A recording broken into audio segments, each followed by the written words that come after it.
It all began on a quiet Tuesday morning. The sun was barely peeking over the horizon, casting long shadows across the suburban streets. I was sipping my coffee on the porch, enjoying the kind of peaceful morning that makes you forget the chaos of life.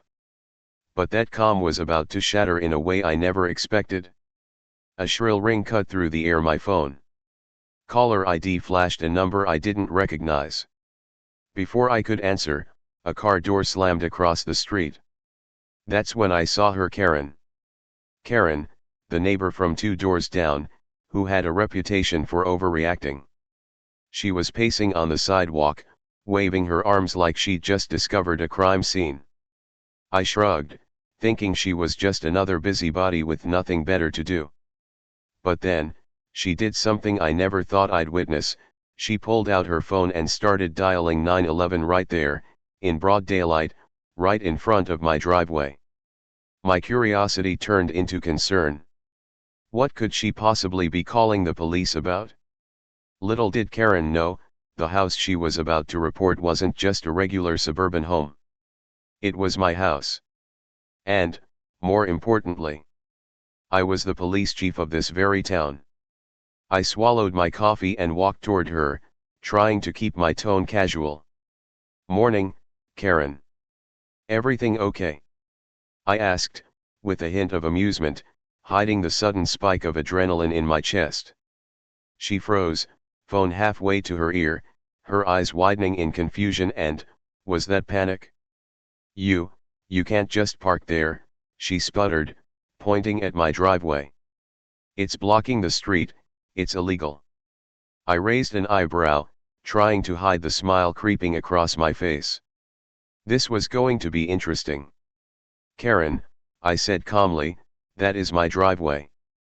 I live here. That's my car." She blinked. "Why you're..." I didn't finish the sentence. The phone in her hand rang. The 911 operator, ready to report a crime she was convinced was happening. And in that instant, I realized how quickly things could spiral out of control if she didn't know who she was dealing with. I stepped closer, letting the morning sun highlight my uniform. Not just any uniform, the one that marked me as the police chief. Karen's jaw dropped, her 911 call forgotten as her face turned from anger to sheer disbelief. This was going to be a lesson she'd never forget. Karen's eyes were glued to my badge, her face pale as if she'd seen a ghost. The phone she'd been holding as a weapon of neighborly complaint suddenly felt heavy in her hand. Her 911 call, meant to assert her authority over me, had turned into an embarrassing realization: she had no idea who she was dealing with. "Police chief," she whispered, barely audible, as if saying the words out loud would somehow reverse reality. I nodded, calmly sipping my coffee as if this were an everyday morning. To me, it was routine. To her, it was the unfolding of every nightmare a nosy neighbor could imagine. She dropped her phone onto the sidewalk, letting it ring unattended. Her entire body stiffened, hands trembling slightly. I didn't know," she stammered. "I thought," she trailed off, unable to complete the sentence. "Thought what?" "That the suburban streets were hers to patrol. That her opinion alone could summon law enforcement on a whim." I took a step closer, maintaining a neutral expression, though inside I was trying not to laugh at the absurdity. "Karen," I said gently, "I understand you might have been concerned, but calling 911 over a driveway? That's a bit extreme." Her lips quivered. She opened her mouth to speak, then closed it again. I could see the gears turning in her mind: denial, embarrassment, panic, and maybe, just maybe, a tiny spark of understanding. But then, stubbornness kicked in. She crossed her arms and tried to regain some semblance of control. "Rules are rules," she said, her voice slightly louder than necessary. "You can't just..." I raised a hand, stopping her mid-rant. "I enforce rules every day, Karen. I make sure people follow them. That includes people like me," I added with a small smirk. Her face registered shock again, followed quickly by an awkward silence. Neighbors started peeking from behind curtains and around corners, drawn by the drama unfolding in the street. Some whispered, some pointed, some laughed quietly. Karen's pride had taken a public beating, and I could see the humiliation building. But instead of escalating things, I decided to give her a chance to step back. "You can apologize," I said calmly, "or we can keep doing this in front of the neighborhood. Your choice." Her shoulders slumped, and for the first time, I saw her shrink under the weight of reality. She muttered a shaky apology, barely audible, and shuffled back toward her house, phone forgotten on the ground. I picked up my coffee again, took a sip, and let the tension ease. This was just the beginning. Little did Karen know, this driveway incident would ignite a chain of events that would ripple far beyond that quiet suburban street. I thought the driveway incident was the end of it. Karen had apologized, shuffled back to her house, and for a moment, peace seemed to return. But in my experience, when someone like Karen feels embarrassed, it doesn't stop there, it only intensifies. By the next morning, I knew things were about to get interesting. I stepped outside, coffee in hand, and noticed something immediately off. A suspiciously large stack of pamphlets had been neatly placed on my front porch. My name was written in bold letters, along with a series of accusations that could only come from someone determined to escalate a minor dispute. Karen had started what I now realized was a campaign. "Unfair parking practices in our neighborhood," read the pamphlet's title, complete with exaggerated exclamation marks and blurry images of my driveway. Apparently, in her mind, this was now a public issue requiring community outrage. I couldn't help but smile. Most people would panic, but as police chief, I had seen every type of neighbor feud imaginable. Still, Karen's commitment to making a spectacle of herself was impressive in a ridiculous sort of way. Over the next few days, I began noticing subtle signs of her war strategy. Lawn signs appeared, "Protect our streets," and "Say no to driveway abuse." At first, I tried to ignore it. But then, things escalated. I returned from work one evening to find my mailbox stuffed with anonymous complaints to the city, letters to the HOA, and even a strangely detailed chart analyzing my driveway violations over the past 5 years. Karen's creativity was matched only by her stubbornness. One evening, I caught her lurking near my property, notebook in hand, jotting down notes while trying to appear casual. When our eyes met, she pretended to water her plants, but the guilty expression was unmistakable. I realized then that this wasn't just about a driveway anymore, it was about power, control, and her refusal to accept that she had misjudged the situation. And while some neighbors found her antics amusing, others began whispering about the Karen problem, which only fueled her determination. As police chief, I had to decide my next move carefully.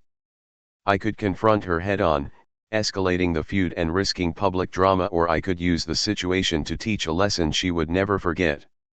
Little did Karen know, I had already begun planning a response that would turn her efforts on their head, and in a way only someone in my position could.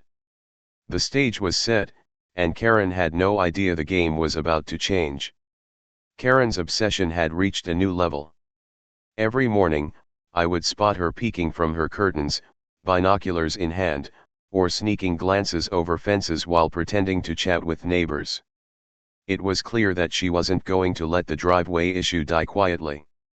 I realized then that if I wanted this ordeal to end, I needed a plan, and not just any plan, a plan that would turn the situation completely in my favor. I began documenting everything. Every pamphlet, every sign, every note slipped under my door, every whispered complaint I overheard at the local coffee shop. I catalogued it all. Not because I wanted revenge, but because I knew that knowledge is power. And in my position as police chief, knowledge of intent could be far more persuasive than brute authority. Then came the moment to act. I staged a small accidental driveway obstruction. I placed a harmless traffic cone in front of my car, just enough to make it look like I had ignored some imaginary regulation. I knew Karen would notice immediately. Within 30 minutes, she was out there, notebook in hand, phone at the ready, fully convinced she had found my next violation. I stepped onto my porch casually, watching her flail and fume. The smile on my face was impossible to hide. She began snapping photos, recording videos, and muttering about how she was going to escalate this outrageous abuse of driveway rights. That's when I decided it was time to confront her properly but strategically. I called her over, pretending to be oblivious to her frantic energy. "Karen," I said, my tone light but firm, "I hear you've been very active documenting my driveway activities. I appreciate your vigilance. Let's discuss it." Her eyes widened in shock. She hadn't expected a calm, collected approach. Normally, she thrived on confrontation, but this was disarming. She stuttered, clearly unsure how to proceed. "I think it's important for neighbors to understand one another," I continued. "And as police chief, I can help clarify rules, responsibilities, and consequences for unnecessary complaints." The tension in her posture was palpable. She realized, too late, that her every move had been observed and catalogued. And suddenly, the tables had turned. She was no longer the accuser, she was the one under scrutiny. Little did Karen know, this conversation was only the beginning. What I had planned next would ensure she learned her lesson without escalating the feud further, and it would do so in a way no one would forget. The day had finally arrived. I had been planning this moment carefully, knowing that timing and strategy would be everything. Karen had crossed a line, and now it was time to make her understand exactly who she was dealing with. Not with anger, not with threats, but with calm authority and undeniable evidence. I waited until late morning, when the neighborhood was busy with everyday life, and then I invited Karen to my porch. I kept my tone casual, as if we were merely having a friendly chat over coffee. "Karen," I said, gesturing to a chair, "let's sit down and review what's been happening over the past week." Her face was a mixture of defiance and curiosity. She tried to maintain her composure, but her eyes betrayed the anxiety building inside her. I pulled out a folder, a compilation of her pamphlets, photos, and notes. Each page clearly documented her escalating obsession with my driveway. "I've reviewed everything you've submitted," I said. "It's thorough." Karen shifted in her seat. She opened her mouth to speak, then paused. I could see her mind racing, calculating how to respond without looking completely foolish. "However," I continued, emphasizing each word, "what you didn't realize is that this is my property, and more importantly, I am not just any homeowner, I'm the police chief." Her jaw dropped. This time, there was no denial, no confusion. The weight of her mistake hit her full force. Her accusations, her public campaign, her frantic notes, it all seemed suddenly absurd in the light of this revelation. I leaned back slightly, letting the silence do some of the work. "I understand the intent behind your actions," I said carefully. "You wanted to uphold rules and protect the neighborhood. But intent doesn't excuse harassment or false claims. We all need to respect boundaries, including yours and mine." Karen's lips quivered. She muttered a barely audible apology, one that seemed genuine for the first time. The tension in the air began to dissolve, replaced by a mixture of relief and lingering embarrassment. I closed the folder and set it on the table. "I think this is a lesson for both of us," I said with a small smile. "For me, patience. For you, the importance of understanding context before escalating issues." She nodded slowly, the fight finally leaving her eyes. And as she turned to leave, I realized that this confrontation wasn't just about a driveway. It was about respect, awareness, and the delicate balance of power in a small community. Little did Karen know, even after this conversation, the story of that driveway would ripple through the neighborhood in ways neither of us could have predicted. After the confrontation, I expected things to quiet down. Karen had left my porch with her apology muttered under her breath, her pride slightly bruised but intact. I thought the chapter of the driveway dispute was closing. But in small neighborhoods, stories have a way of taking on a life of their own. By the next morning, I began noticing subtle changes. Neighbors I hadn't spoken to in months waved at me more enthusiastically. Some whispered as I walked past, exchanging knowing glances and quiet chuckles. Word had spread about Karen's failed 911 call, her pamphlet campaign, and her ultimate humiliation when she discovered I was the police chief. I couldn't deny a small part of me enjoyed the irony, but I also knew the delicate balance of relationships in the neighborhood had shifted. People were watching, forming opinions, and waiting to see how the Karen incident would unfold next. Karen, of course, wasn't done. I spotted her through my window, pacing her front yard with her phone in hand. She wasn't calling 911 this time, she was typing furious messages to anyone she could think of, desperate to reclaim some shred of dignity. The problem was, everyone she contacted already knew the truth. Then came the unexpected twist. Some neighbors began offering advice, cautiously at first, on how to handle Karen without escalating matters. What started as whispered tips became more overt. I received friendly warnings, subtle gestures of camaraderie, and even small notes of encouragement left on my porch.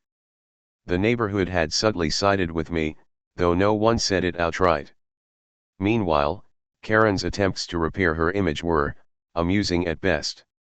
She tried inviting neighbors over for friendly talks, which were largely ignored. She attempted public displays of goodwill like baking cookies for the street, but the cookies mysteriously vanished within minutes, as if the universe was quietly mocking her. Through all this, I remained calm, watching, cataloging, and occasionally offering a polite smile to Karen when our paths crossed. The truth was, she had inadvertently taught the entire neighborhood a lesson about boundaries, respect, and the dangers of acting without knowing the full story. By the end of the week, it became clear, Karen's obsession had slowed, her public campaign had fizzled, and the whispers of the driveway incident had become a cautionary tale. What began as a simple misunderstanding had evolved into a story that would linger in the neighborhood lore for months, perhaps years. And yet, I knew better than to assume this was truly over. Karen's resilience, stubbornness, and need for vindication meant she would try again somewhere, somehow, in a way no one could anticipate. Where Karen plots a new scheme and I prepare K. Just when I thought the neighborhood had settled into a semblance of normalcy, Karen reappeared more determined than ever. She had spent days quietly plotting, studying, and scheming. Her subtle smile as she glanced over at my driveway suggested she was about to attempt another move in this ongoing feud. It started with small acts, almost innocuous at first. I noticed a new sticker on my mailbox, a hastily written note in her unmistakable handwriting stuck to a lamppost, and strange footprints near the garden path. Each one was designed to unsettle, a psychological nudge rather than a direct confrontation. I recognized her style immediately, passive-aggressive, methodical, and desperate to regain control. That evening, I received a text from a neighbor, a cryptic warning. "Watch your driveway," it read. I chuckled quietly, realizing Karen's strike was imminent. She was not just reacting anymore, she was orchestrating. The next morning, it became clear. My car was carefully blocked in by a series of cones, strategically placed rocks, and even a rogue garden gnome that had somehow migrated to my property.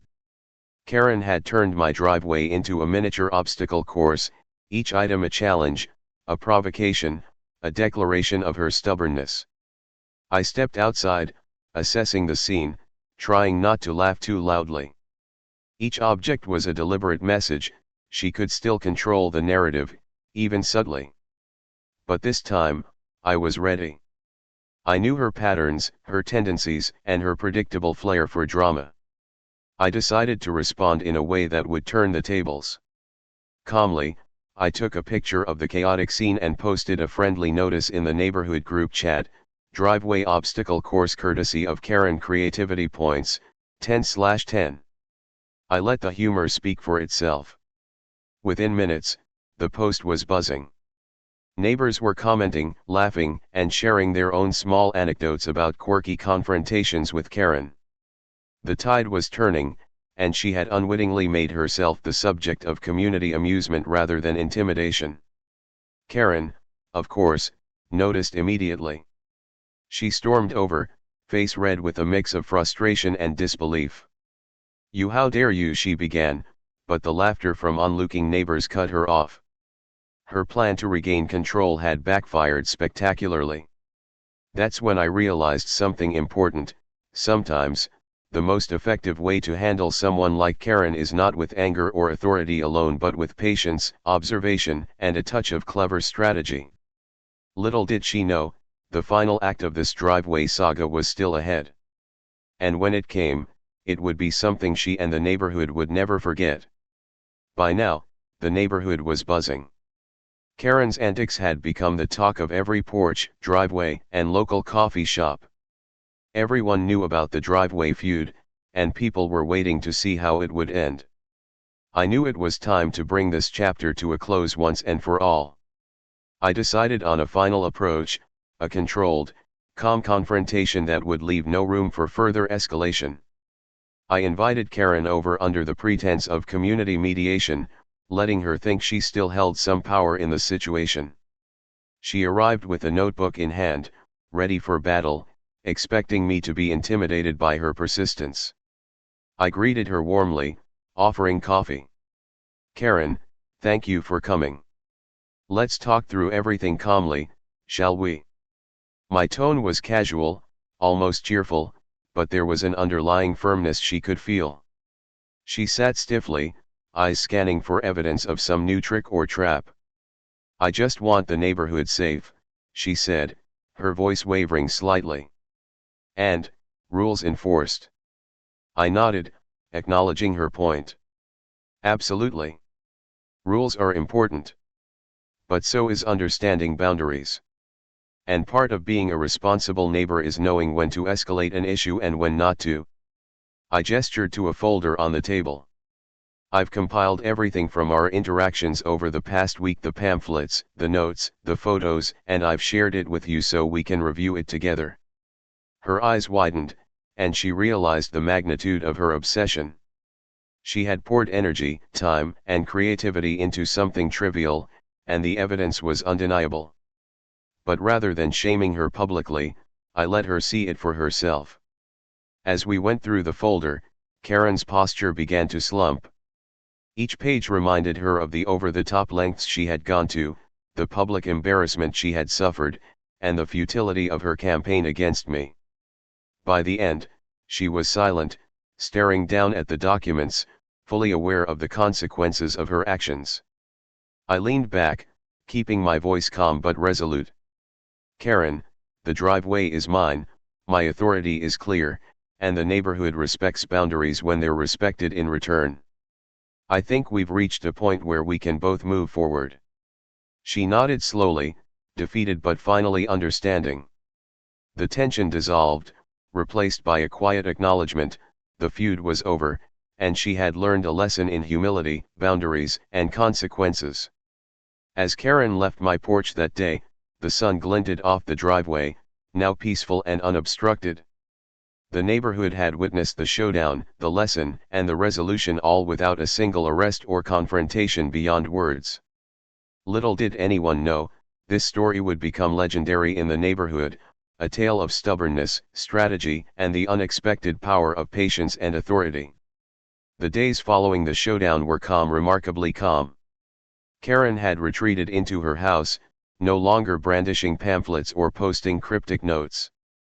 The neighborhood, sensing the resolution, began to settle back into its normal rhythm. What had started as a petty dispute over a driveway had evolved into a community lesson on boundaries, respect, and humility. I walked outside one morning, coffee in hand, and noticed something symbolic: the traffic cones, the rocks, and even the rogue garden gnome were gone. My driveway, once the battlefield of this suburban saga, now stood clear and peaceful. It was almost poetic. The neighborhood's quiet acceptance reflected not just the end of the feud, but a subtle acknowledgement of order restored. Neighbors began casually greeting me again. Some whispered congratulations, some offered knowing smiles, and a few even joked about the Karen incident. What had initially been a source of tension had turned into neighborhood lore, a story that would be recounted for months, maybe years, to anyone willing to listen. Karen herself returned to a semblance of normalcy, though her presence had a different energy now. She no longer challenged the driveway, no longer acted as the self-appointed enforcer of neighborhood rules. Her phone was noticeably absent when she walked past my property, her pamphlets nowhere to be seen.